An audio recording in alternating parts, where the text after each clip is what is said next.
Shortly after the completion of the original Resident Evil, a group of 45 developers, led by director Hideki Kamiya, were commissioned by Capcom to begin development for a sequel to their highly successful game. One would think that with the blueprint of the first game already in hand, development of the second would have been smoother than it was in the first game. However, the development of Biohazard 2 would end up being as difficult and at times more tumultuous than the first game's development. From creative differences between Hideki Kamiya and Shinji Mikami, director of the first game and now producer to the second, from rewritings of the overall plot, reimagining characters, eliminating some of them altogether, and a full redesign of the entire game only a few months before release, it is actually a surprise that Resident Evil 2 was even finished in the first place and released with such a high level of quality. A quality so high that it would set a high bar for its own growing franchise going forward and a high bar for survival horror games in general. Tonight, in this year's Halloween special, we talk about Resident Evil 2 and how it felt playing this game now after having played the first game in both its original and remake versions, and after having played the prequel Resident Evil 0. It's time to turn the lights off. Then sit back, grab your bag of candy corns, and let us begin. From the moment this game begins with the opening intro video, you know the developers are not holding back with this one. Delivering an opening that sets you right into the action with acting that, although not perfect in every note, is way better than the hilariousness of the first game. Resident Evil 2 begins as a contrast to the first game. RE1 begins with three characters entering a mysterious mansion, not knowing what to expect. The tension is built gradually as you advance into each room until you get to this moment. Resident Evil 2, on the other hand, begins with a blast, throwing you into a horde of zombies as soon as you gain control of the player character. It is seriously recommended that you play the slower-paced first game first, if not for any other reason than to master the tank controls, because I simply do not want to imagine how this scene would have played out had this been my first RE game. You have to run, more than fight. Cautious players will find a few scattered items in this area that will give you a head start, but for the most part you should run and keep your health and bullets for later in the game. This sequence escalates the more you play, and the inner heartbeat increases because the game insists on continuing without giving you a place to rest and, most importantly, a typewriter to save your progress. If you die at any moment in this intro sequence, you have to start right from the very beginning. Trust me, it happened to me. Despite all my experience playing the first game 4 times, 2 times the remake and 2 times the original version, and having played RE0 2 times as well, along with the Leech Hunter mode, I still died a lot of times in this opening sequence of the second RE game.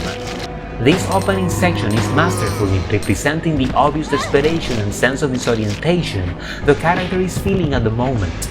Every person has gone mad, and nowhere is safe.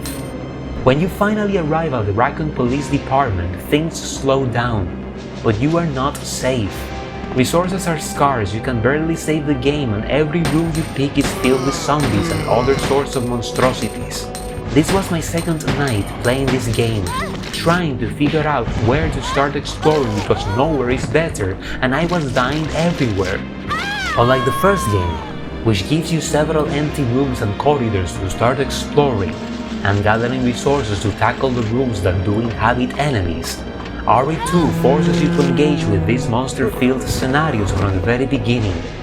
Another thing that makes RE2 so intense, and at times more so than the other games I have played so far, is that this game implements 3 types of speeds and animations to exemplify the character's health and status. RE1 Remake and 0 have 2 types of speeds.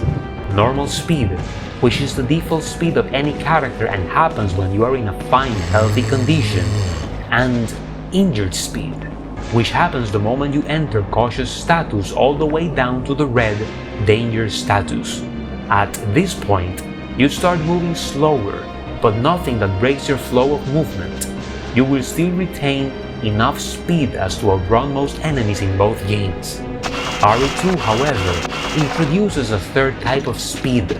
Not only do you have default speed and a slightly slower in-year speed, but now you have a critical state speed, in which the character is literally dragging one leg and struggling with every movement. Not only is this depressing to watch, particularly when put in contrast to the first game, in which there was no difference in speed depending on player health, and those characters could move at a brisk pace even when dying, but this also changes the way the game plays and feels. Because in the other games that I have played, even during critical state, you are still fast enough to outmaneuver enemies. Thus, it becomes a matter of avoiding getting hurt again to avoid death. But in this second game, getting hurt is not just about losing health, but speed as well. So, if you enter critical state and have no healing items, you are as good as dead, especially when fighting lickers, making evasion and managing resources even more prevalent in this second game. To avoid getting hit in a game that slows you down every time you absorb damage, I had to apply all the evasive techniques honed from playing RE1 Remake here, because there simply are too many enemies in too widespread areas to fight one by one with a dagger, like you could often do in the first game, which had these enemies in line across long and twisting environments, making it easier for the player to dissect the threat and then engage it. By evading enemies, by picking my fights carefully and making every bullet count, I could start, during the third evening, to overcome the threats of the first encounters at the police station, finding ink ribbons to save the game, healing herbs to heal my wounds, and several fancy guns to start thinning hurts.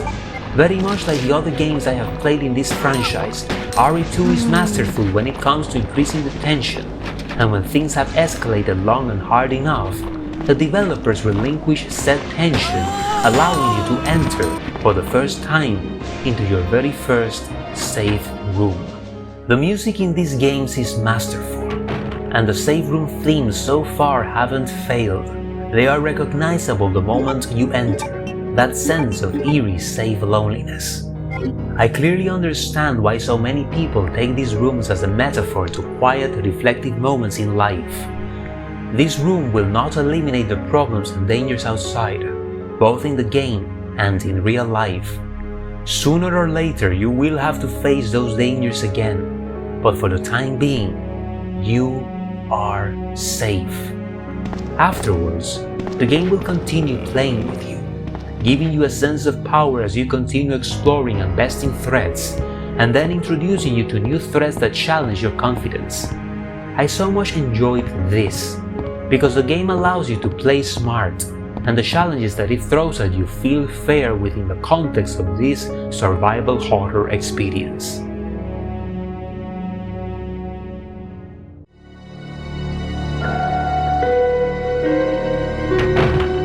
When it comes to gameplay and mechanics, Resident Evil 2 is an overall improvement to the first game.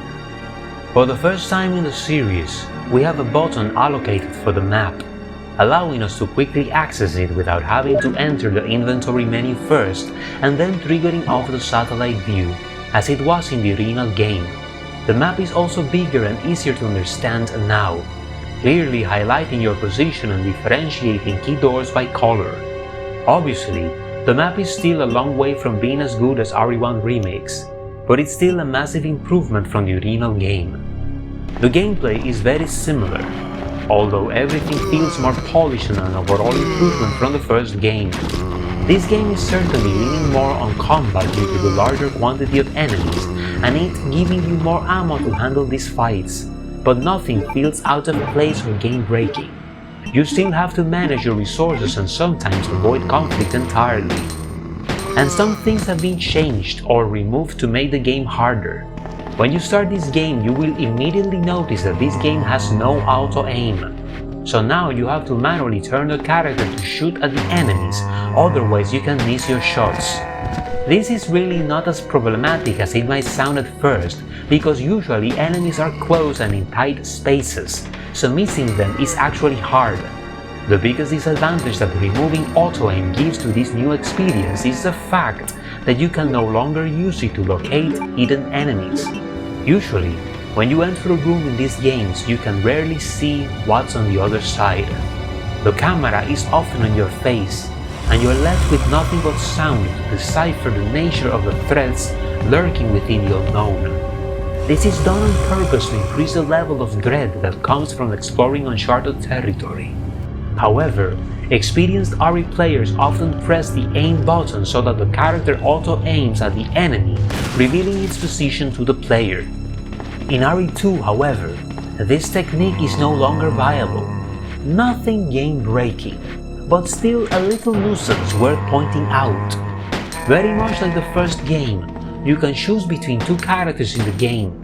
This time your options are Claire Redfield, sister to Chris from the first game, and Leon S. Kennedy, a rookie cop who is undergoing the worst first day on the job ever.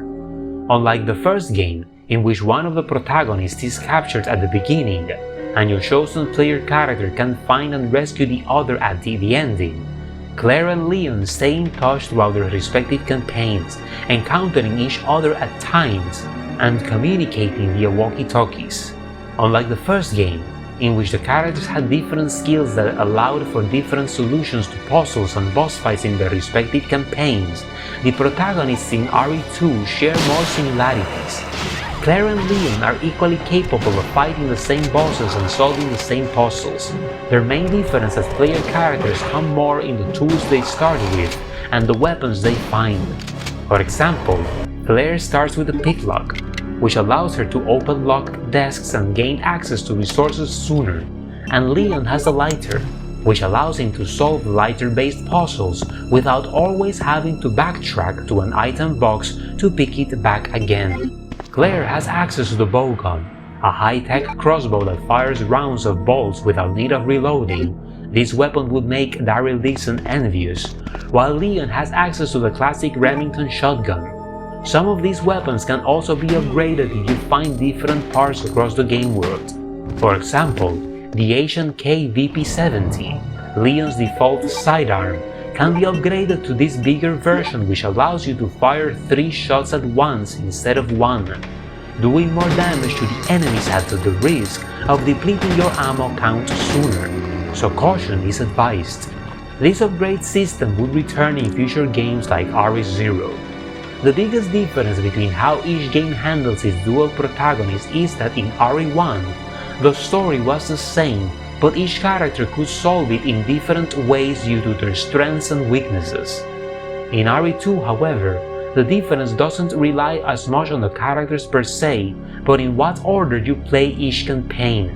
As I already said, Leon and Claire are equally capable of handling threats and mysteries across the game, but those threats and mysteries will change depending on the order in which you play the story. For example, the first campaign, which the game calls the A storyline, will always feature the Golgolat as the main villain, while the second campaign, which the game refers to as the B storyline, will always feature the T-100 as the main antagonist, regardless of the character you choose to play as. In RE1, both characters share the same challenges, but the way they handle those same challenges differ significantly. Now, this might sound as a downgrade for RE2's design, but no. RE2 sacrificed the differences in the characters gameplay-wise in order to flesh out their differences in terms of narrative. One of the most interesting aspects of this game is how each campaign can actually influence the other. For example, if you defeat some specific enemies or boss fight at certain points in the game with one character during the A storyline, you omit the other from having to do the same when you play the game a second time with a second character during the B storyline.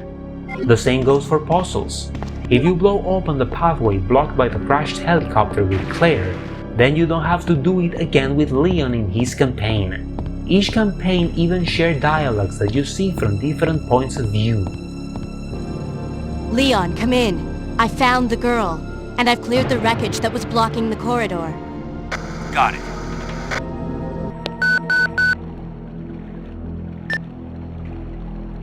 Leon, come in. I found the girl, and I've cleared the wreckage that was blocking the corridor. Got it. There are even some points, like the armory at the police department basement, in which you can find items like guns and backpacks and can choose whether to take them all and use them with Claire or leave them for Leon and vice versa. I played the game the first time with Claire, and when I reached this point in the game, I chose to take the backpack and leave the machine gun for Leon, and when I reached this part with Leon during my second playthrough, I only encountered the machine gun. The level of detail in this game is amazing, and a level of detail that you will not find in most modern games with 100 times the budget.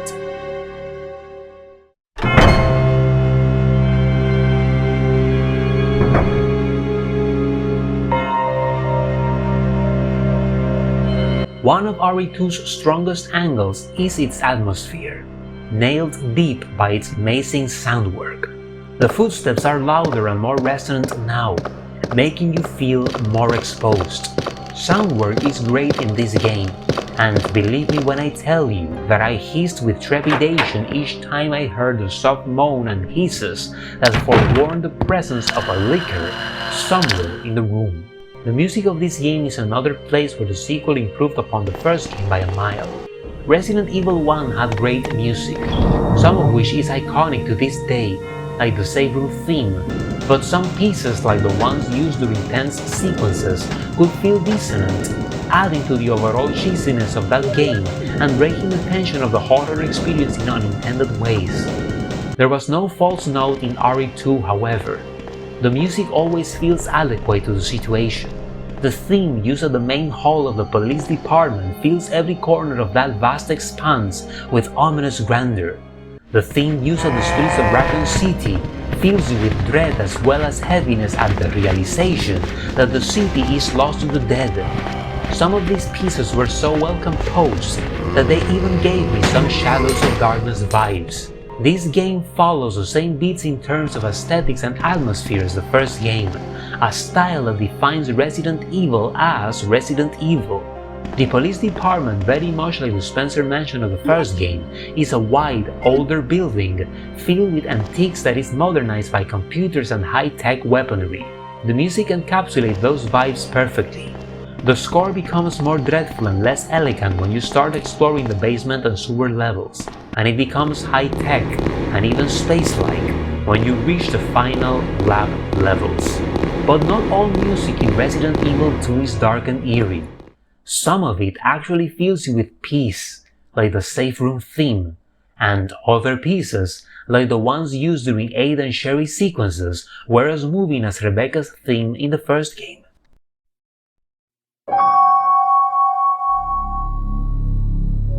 The story of Resident Evil 2 is pretty much like the story of RE1. Two characters that are thrown into a zombie invasion and have to survive while investigating and uncovering the mystery revolving Umbrella Corporation and its involvement with the biohazard.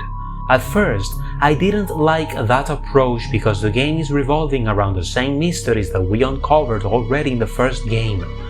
However, the more I played this new game, the more I realized the value of its narrative. It makes sense that Claire and Leon rediscover the same things that Jill and Chris discover in the first game, because these are two different people in very similar situations, and even so, the game enhances this similar experience by referencing the characters from the original game. Even if you know what's happening, rediscovering the same revelations hits differently now because we are doing it, in part, through Chris's investigation, a character that we already know and care for. Reading the letters between the chief of police and the Umbrella head honchos also hits differently now because we are reading about the characters of the first game, the Last Stars members who carry information that shouldn't reach anyone's ears. And this game is not just about uncovering the same mysteries all over again. This game actually expands on the story in ways that I found particularly interesting, like the involvement of William Birkin, Albert Wesker's friend and a character that you know more of if you played Resident Evil 0.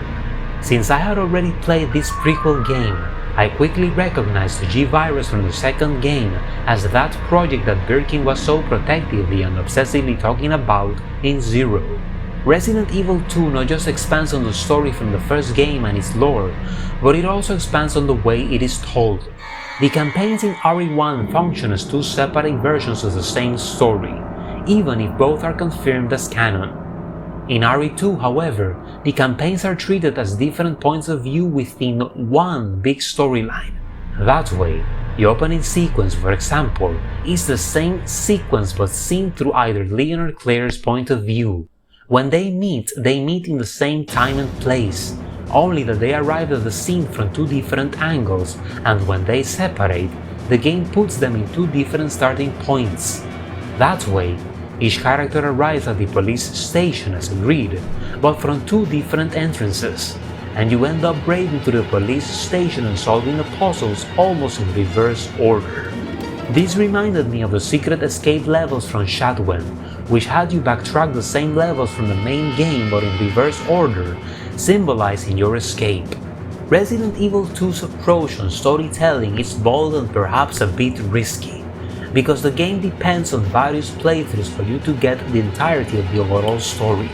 Even if playing both Chris and Jill's campaigns in the first game was lucrative from a character point of view, the overall revelations in both versions were the same. Either way, you will discover the nature of the T-Virus, Umbrella's involvement in the biohazard, and the backstory of the Spencer Mansion.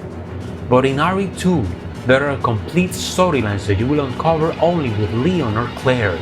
Through Leon, you will never fully understand William Birkin's intentions and their relations with his daughter Sherry, whose interactions with are limited mainly to the ending and a few crossover moments with Claire's campaign. On the other hand, you will never meet Ada Wong with Claire or journalist Ben Bertolucci and learn about his association with Ada's boyfriend. Resident Evil 1 adds alternate resolutions to the same problems, like the destruction of the Umbrella facility, which is destroyed by Wesker when you play as Jill, or Rebecca if you play as Chris.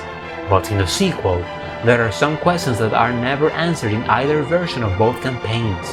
That's where the mini-campaigns come in. We have the fourth survivor, which introduces us to one of Resident Evil's most mysterious and iconic characters, Agent Hunk. Hunk is one of the soldiers sent by Umbrella to retrieve William Birkin's G-Virus formula. However, he is knocked unconscious during the attempt, and in this short story, we see him wake up and find his way out of the sewers and into the extraction point. There is nothing extraordinary in this mini-game, but it is still a fine addition that adds flavor to the overall story. Then we have the X battles. Now, I don't know if this mode is supposed to be canon, probably not, but this mode kind of justifies why the Umbrella facility is destroyed in this second game, something that you never learn while playing as either Leon or Claire. In this mode, you choose between a selection of characters: Leon, Claire, Ada, or even Chris Redfield from the first game, and you have to plant bombs throughout the laboratory and the RPD to destroy them and contain the G-Virus.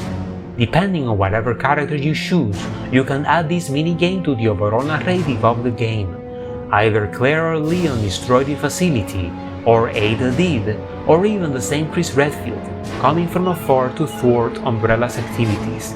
Little did any of these characters know that Hunk had already escaped with the G-Virus formula, preventing it from being fully destroyed. As a side note, I wonder why they didn't include Jill in this mode, or Barry or even Rebecca.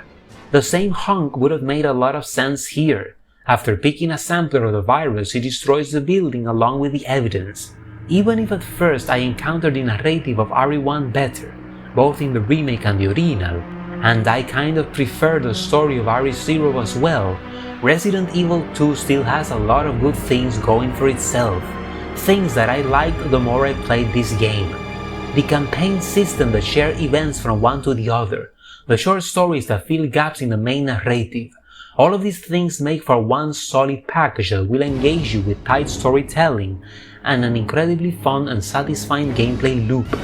There was this point midway in my RE2 project that I didn't want to play any other game. That's how good and engaging this game is. Despite all these praises, what I liked the most of RE2 was, however, its cast of characters.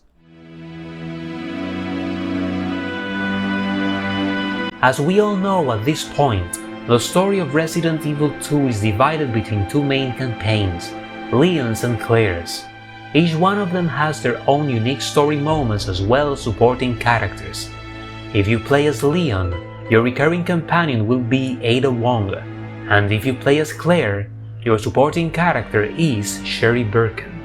One of the most outstanding things about this game is that it was the first one to introduce us to Leon Scott Kennedy, one of gaming's most renowned, beloved and iconic characters. This is the type of character that you know of if you've lived and played video games long enough, but you do not know this guy until you actually meet him. Leon is without a doubt a standpoint in this game, and the main reason why a lot of people will go back to this older title to witness his first entry. Leon is the character that carries much of the levity and excitement in this game. He has this cool mixture of assertiveness mixed with insecurity due to his inexperience. He ends most of his dialogues with an exclamation point, more to reassure himself than anyone else, because no one else is asking for his opinion. While Claire's campaign offers a more subtle story of a young woman getting to know her own mother instincts, a character trait that will recur with this character in future games, Leon's campaign is about a young police officer trying to do the right thing, help people, and preserve order during a situation in which chaos is escalating very quickly. Leon is without a doubt the Chris Redfield of this sequel, and by that I mean that he is the heroic macho man of this game, always firm and always going out of his way to defend others. Now, what I like about Leon is that he is not a copycat of Chris. Leon has his own personality, even if they might look similar because they are, in the end, the same type of person. Unlike Chris, who is an alpha male who spoke and was listened and followed without question, Leon is a rookie that no one respects. He talks and no one listens. He helps and gets zero thanks. He even mentions this very thing twice in the story. Man, why doesn't anyone ever listen to me? Is it just me, or does everybody always ignore what I say? I told you, it's my job to look after you. But people always rely on him and at times even manipulate him because they know he will always cooperate, even if he gets no appreciation afterwards. This helpful and protective personality is clearly evident on moments like when he gives Claire Chris's diary to help her find her brother, when he takes a bullet aimed at Ada, and when he runs off to save Sherry at Claire's request, no questions asked. His relationship with Ada is interesting due to its complexity. These two characters are a great example of the opposite attracts syndrome, because Leon is innocent, honest and protective, while Ada is enigmatic, experienced and likely to betray allies for her own means and survival. However, during the time she passes with Leon, she is genuinely touched by his innocent devotion, at times even trying to protect him from her own self by warning him that she is incapable of returning love. Leon persists nevertheless, and this persistence is returned when she helps him fight the T-100 at the ending. Leon ends his story sad and confused, perhaps even feeling used, without knowing that he possibly sparked the beginning of a redemption arc in Ada Wong's character. And then we have Claire Redfield and her story. Claire is an interesting and unique character because she is, so to say, the first sequel character of this franchise. Contrary to Leon, who is an entirely new character, Claire is related to the first game because she is the little sister to Chris Redfield. Her story begins because Chris has been incommunicado for weeks now, and she rides to Raccoon City in search of him. As she explores the police department, she inevitably stumbles upon Chris's investigation to a masked umbrella corporation, as well as Chris's desire to keep his sister as far from this intrigue as possible. I so much appreciate the level of detail in Claire's character design, and how the designers nailed it in making her similar to Chris while also creating her own personality. First and foremost, the characters share the same initials, C and R. Second, the game also makes the characters look similar in appearance while also creating contrast. Chris with his green militaristic vest, while Claire with her red biker vest, yet both carry their hunting knives in the same exact place.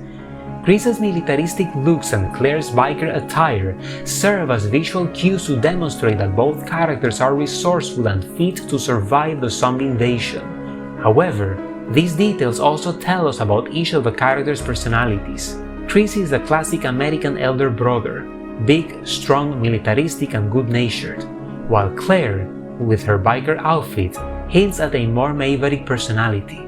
Despite those hinted differences, Claire and Chris are, fundamentally, the same type of person. Military man or biker lady, they both have their jackets made in the same place, with the exact same picture of the angel lady watching over both of them and exemplifying their similarities in beliefs. Chris's other jacket, which hangs beside his desk in the Star office at the RPD, also has the same angel drawing, probably a gift from Claire. These similarities in personalities and beliefs aren't more obvious anywhere else than in Claire's relationship with the character of Sherry, who is a clear throwback to Chris's relationship with Rebecca in RE1. Through Sherry, we see that Claire is equally capable of the same gentleness and persistent, responsible heroism that characterized Chris's character in the original game. Sherry is also a pretty good character that fills the game with heart, a clear, beautiful contrast to the horrors that you encounter throughout.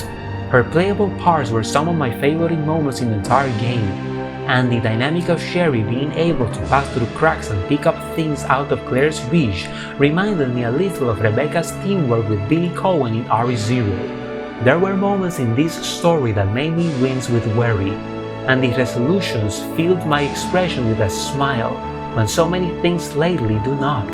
These characters are so basic in their writing, acting, and overall portrayal, yet they are so effective at the core. The Resident Evil games have always been surprisingly moving, and RE2 is no exception. I will admit that the ending of Claire's campaign had me teary-eyed with its wholesome, beautiful simplicity. This game came out in a time in which music was also very prevalent in creating a game's themes and moods, and the credit music could well be my favorite so far. The moving nature of this game's ending is enhanced even more when you are shown your game's scores, which gives you with a picture of Claire, besides her bike, with Sherry, on the desert, who has her own biker helmet now.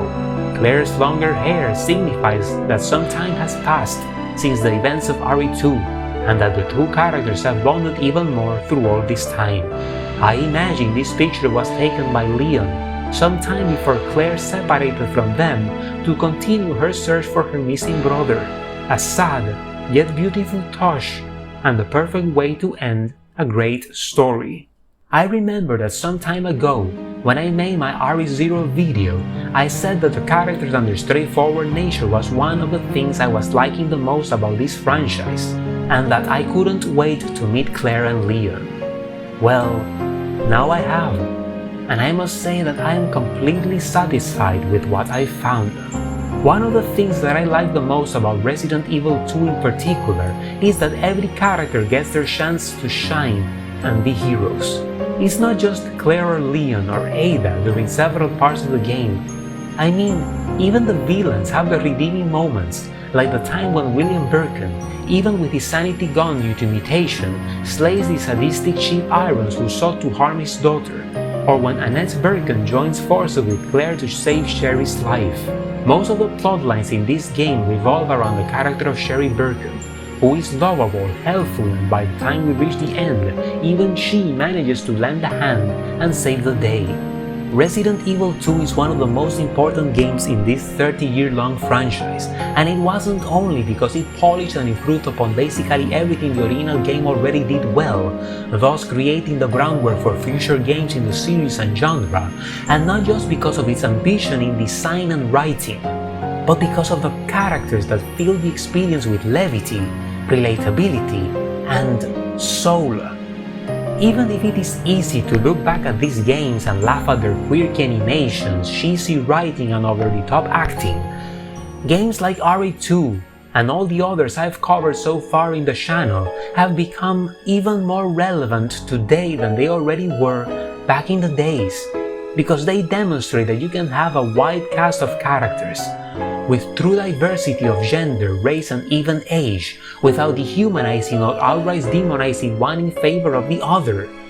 And the thing is that these developers succeeded so well in doing this because they weren't even trying in the first place. All they wanted to do was create good games, push the boundaries of creativity and technology forward, and entertain their audience all the while, a simplicity and direction of which we could all learn from today. And that's it for this evening. I hope you had a great time sharing this evening with me as I had with you. Let me know your thoughts on Resident Evil 2 in the comments down below. Is this your favorite RE game? What experience would you like to share with us? I'm really interested in reading all of your anecdotes. You can also watch my video on the very first Resident Evil, which should be appearing on screen right now. For the rest of the season, stay safe, spend time with your loved ones, be merry and creepy, and of course, Happy Halloween!